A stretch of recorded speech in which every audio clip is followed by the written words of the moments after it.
YCP గెలిచింది అంటే జగన్ వల్ల. వైసీపీ ఓడింది అంటే సజ్జల వల్ల. వైసీపీ ఒక కరెక్ట్ లైన్ తీసుకుంది అంటే అది జగన్ వల్ల.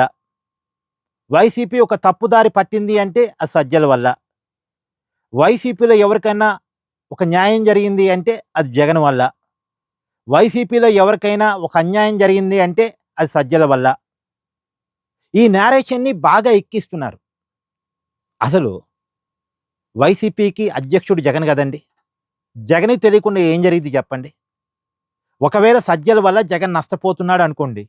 వైసీపీ తప్పుదారి పడుతుందనుకోండి. వైసీపీలో కార్యకర్తలకి సజ్జల వల్లే అన్యాయం జరుగుతుందనుకోండి. ఎవరో ఒకళ్ళు ఈ పాటికి జగన్‌కి చెప్పే ఉంటారుగా.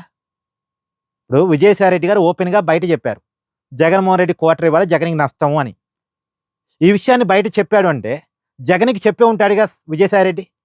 చెప్పగలిగే పర్సనాలిటీయే గదా! ఇప్పుడు మామూలు కార్యకర్తలంటే జగన్‌ని రీచ్ కాలేరు, జగన్‌కి చెప్పుకోలేరు. కానీ విజయసాయిరెడ్డి గారైతే జగన్‌కి చెప్పే మనిషేగా, చెప్పగలిగిన మనిషేగా. చెప్పే ఉంటారు. చెప్పే ఉన్నా సరే, సరే చెప్పలేదనుకోండి. Media ముందన్నా comment చేశాడుగా. ఈ కామెంట్ జగన్ గారికి రీచ్ అయ్యి ఉంటదిగా. తర్వాతైనా జగన్ గారు చెక్ చేసుకొని ఉండాలిగా. అంటే జగన్ గారే కావాలని సజ్జల గారిని ఎంకరేజ్ చేస్తున్నారు. ఇప్పుడు సజ్జల గారిదంటూ ఏముండదండి ఆ పార్టీలో. అంతా జగనే. ఆ పార్టీలో అంతా జగన్మోహనం. నిర్ణయాలు జగన్‌వే. కాపోతే ఆయన స్క్రిప్ట్ సొంత తెలివితేటలు ఉండవు కాబట్టి మేబీ రాపిచ్చుకుంటాడు. రాపిచ్చుకున్న దాన్ని చదువుతాడు.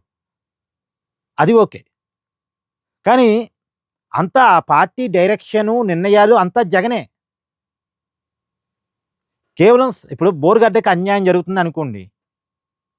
దానికి కారణం సజ్జలనా? జగనా? మీరే చెప్పండి.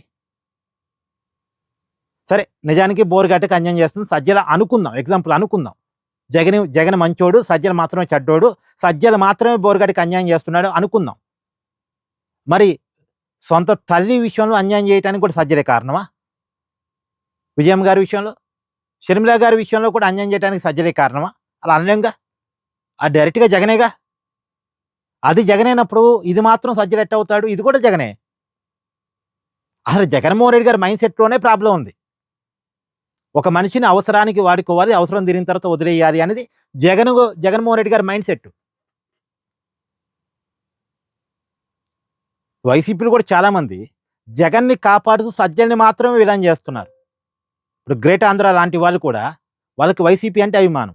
కాబట్టి జగన్‌ని సేవ్ చేస్తూనే సజ్జల్ని మాత్రమే విలన్ చేస్తుంటారు. ఒకవేళ సజ్జలు విలను అంటే ఆ విలన్ని ఎంకరేజ్ చేస్తున్నాడు ఇంకెంత విలను అని ఎవడు ఆలోచించట్లే. ఇప్పుడు సజ్జల విలనిజాన్ని ఎంకరేజ్ చేస్తుంది ఎవరు? సజ్జలది ఆ పార్టీ కాదు. అంటే ఆ పార్టీ ఓనర్ సజ్జల కాదు. కానీ ఓనర్‌లాగా బిహేవ్ చేయగలుగుతున్నాడంటే ఆ ఓనర్‌షిప్‌ని ఇచ్చినోడు జగనేగా. అవకాశాన్ని ఇచ్చింది జగనేగా. ఎంతమంది చెప్తున్నా సజ్జలనైతే పక్కన పెట్టట్లేదుగా. సో, ఇది మనం అర్థం చేసుకోవాలి. అంటే జగన్ తను సేవ్ కావటానికి మన మధ్యలో సజ్జలను విలన్ చేస్తున్నాడే తప్ప అసలు జగన్మోహన్ రెడ్డి గారి మైండ్ సెట్‌లోనే ప్రాబ్లమ్ ఉంది. అది బోరుగడ్డ అయినా తెలుసుకోవాలి, శ్రీరెడ్డి అయినా తెలుసుకోవాలి, విజయసాయిరెడ్డి అయినా తెలుసుకోవాలి. ఇంకెవరైనా తెలుసుకోవాల్సింది ఇదే. ప్రాబ్లమ్ జగన్మోహన్ రెడ్డి గారి ఆలోచనలో ఉంది. జగన్మోహన్ రెడ్డి గారి మైండ్ సెట్‌లో ఉంది. అంతే తప్ప సజ్జల్లో లేదు. సో, తప్పైనా కారణం జగనే. ఒప్పైనా కారణం జగనే. ఒకళ్ళకి న్యాయం జరిగినా ఆ పార్టీలో కారణం జగనే. ఒకళ్ళకి అన్యాయం జరిగినా దానికి కారణం జగనే. జగనే సర్వాంతర్యామి ఆ పార్టీలో. నిజానికి ఆ నంబర్ 2 కుర్చీలో గతంలో విజయసాయిరెడ్డి ఉండేవాడు. అతను తప్పించి సజ్జల్ని కూర్చోబెట్టారు. అలా కూర్చోబెట్టింది జగనే. ఇది నిజం. ఇక్కడ మీ అభిప్రాయాన్ని కూడా కామెంట్ చేయండి.